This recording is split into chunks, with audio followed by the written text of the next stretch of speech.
সকালবেলা বেরোলাম একটু মর্নিং ওয়াক করতে।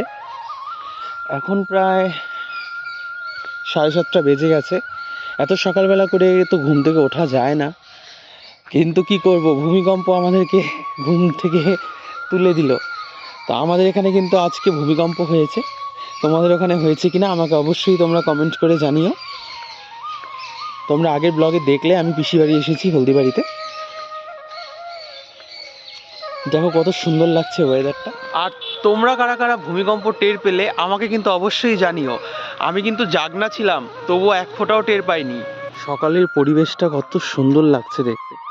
ঠান্ডার মধ্যে রোদটা যে এত সুন্দর লাগছে, এত ভালো লাগছে, গায়ে এসে পড়ছে। আর সকাল সকাল তো আমার স্নান হয়ে গেছে, তার জন্য ভাবলাম একটু রোদে গিয়ে ঘুরে আসি। তো যাই হোক, ভিডিওটা এখানে শেষ করছি। ভালো লাগলে অবশ্যই লাইক করে চ্যানেলটা সাবস্ক্রাইব করবে। দেখা হবে নেক্সট ব্লগে। টাটা।